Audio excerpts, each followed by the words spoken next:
Usted, si buscó su Biblia, seguramente ya la abrió en el libro o en la carta que escribió el apóstol Pablo a los Romanos, el capítulo 12, a partir del versículo 1.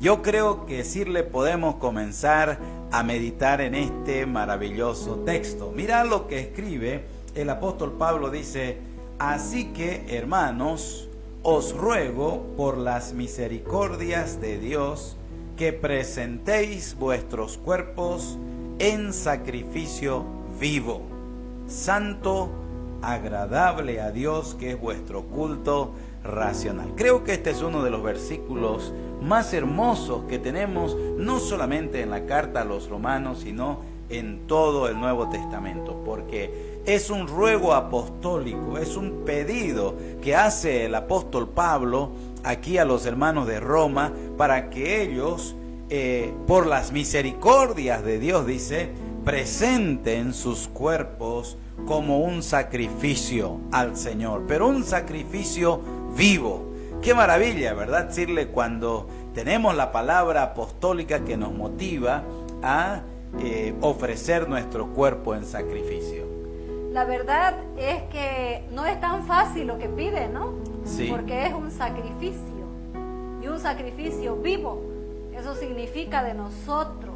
A veces quisiéramos seguir con muchas cosas, haciendo algunas prácticas, pero Él nos pide sacrificio. Él nos pide que nosotros sacrifiquemos este cuerpo. Eso es lo que dice, ¿no? Dice que nos pide por las misericordias de Dios que presentéis vuestros cuerpos en sacrificio vivo, y no solo eso, sino que santo, agradable a Dios. Sí, muy importante aquí tomar en cuenta, decirle que la palabra del Señor dice que este sacrificio, obviamente cuando hablamos de sacrificio está hablando de esfuerzo, es muy importante en la vida cristiana. Hay otras actividades de la vida donde nosotros nos esforzamos, donde nosotros nos sacrificamos, donde nosotros ponemos mucho de nuestro esfuerzo, ¿no es cierto? Pero ¿qué tal esforzarse por una causa muy, pero muy especial? ¿No es cierto? La causa es nuestro Dios, y nuestro cuerpo lo ofrecemos en sacrificio. ¿Qué quiere decir eso? Que no debemos escatimar esfuerzo para vivir una vida que agrade a Dios. Como dice acá, un sacrificio vivo, un sacrificio santo, ¿no? Y eso habla de una vida apartada del pecado, de una vida alejada de todo aquello que contamina o estorba nuestra relación con Dios. Y eso, dice la palabra aquí, es agradable a Dios. ¿No es cierto, Sirle? Qué lindo, ¿no? Y nos explica qué vida quiere el Señor que tengan sus hijos. Por eso es que el título dice deberes cristianos. ¿Cómo debe ser el cristiano? El cristiano verdadero debe hacer un sacrificio con su vida, con su cuerpo, para servir al Señor, para seguir al Señor.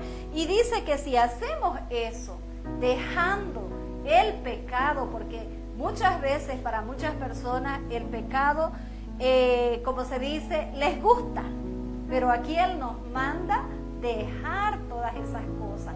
Y cuando dejamos, por más que nos gusta hacer algo que a Dios no le agrada, entonces si nosotros nos proponemos dejar, Él nos va a dar la fuerza, Él nos va a dar el valor, y también ese es el sacrificio vivo, ¿no? Y dice que cuando hacemos todas estas cosas es como un culto, ¿no? Un culto racional que estamos dándole a nuestro Dios. Así que, hermanos, os ruego por las misericordias de Dios, no nos olvidemos que presentemos nuestros cuerpos en sacrificio vivo y santo, agradable a Dios.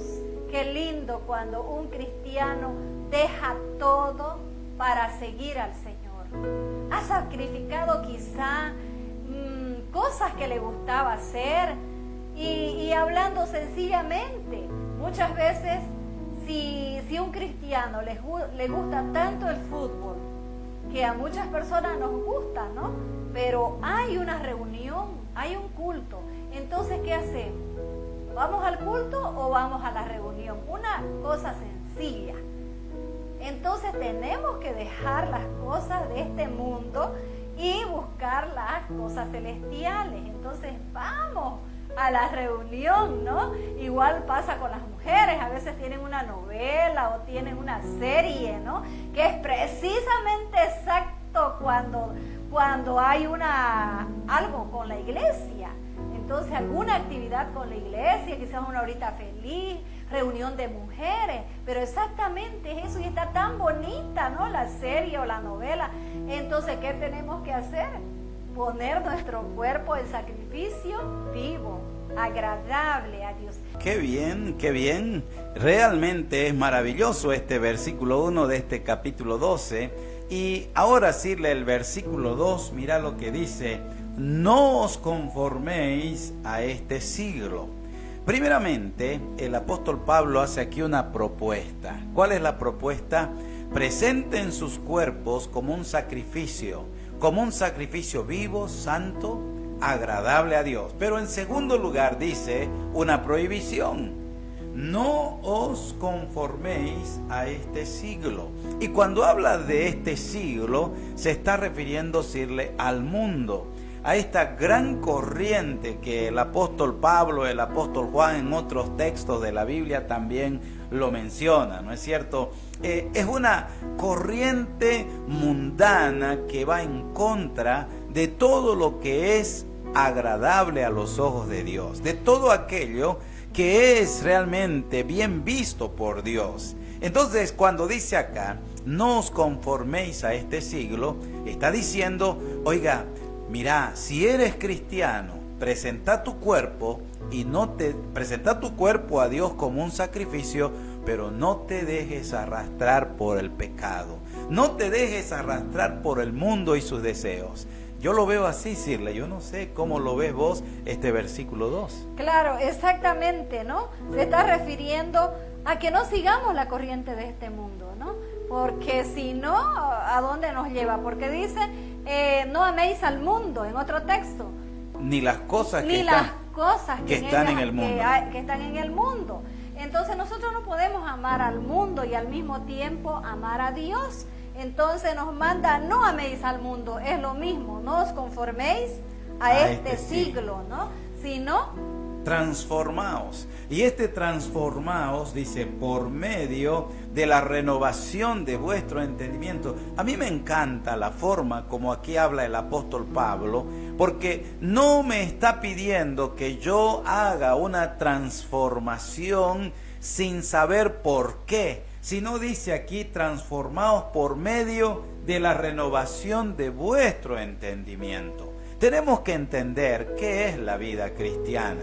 ¿Qué es tener una relación con Dios? ¿Qué es tener comunión con Dios? ¿Qué es presentar nuestro cuerpo en sacrificio vivo, santo, agradable a Dios? Y cuando entendemos esos principios básicos, fundamentales de la vida cristiana, entonces nosotros vamos transformando. Esto comienza en nuestra mente, ¿no es cierto? Dice aquí en nuestra mente, yo ahí genero una convicción que va a mi corazón y entonces comienzo a vivir de acuerdo a la convicción que Dios va poniendo en mi mente y en mi corazón. Mira este versículo 2, la segunda parte. Si hay un cristiano que ha tomado muy en serio su relación con Dios y se ha consagrado poniendo su cuerpo en sacrificio santo, agradable a Dios, entonces dice aquí que él va a conocer. ¿Él qué va a conocer? Va a conocer la buena voluntad de Dios, agradable y perfecta. Qué lindo, ¿no es cierto, Sirle? Aquí hay 3 características de la voluntad de Dios. Así es, de la voluntad de Dios. ¿Cuál? ¿Cómo vamos a saber la voluntad de Dios? Como vos dijiste, si nosotros estamos en comunión con Dios, estamos cerca de Él, entonces estamos recibiendo sus enseñanzas, nuestro corazón rebosa de lo que Él quiere que haya en nosotros, de su Espíritu. El Espíritu Santo se mueve en nuestra vida. Entonces eso va a reflejar de hecho, ¿no?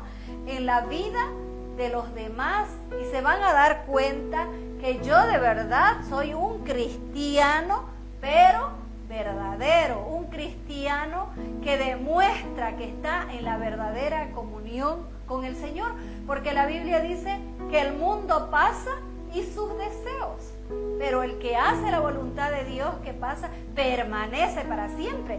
Y eso también es lo que dice aquí, que nos hace entender por medio de la renovación de vuestro entendimiento. Entendemos qué ventaja es seguir al Señor, obedecerle, y qué desventaja es seguir los deseos de la carne, los deseos del mundo, el mundo y todo lo que nos ofrece.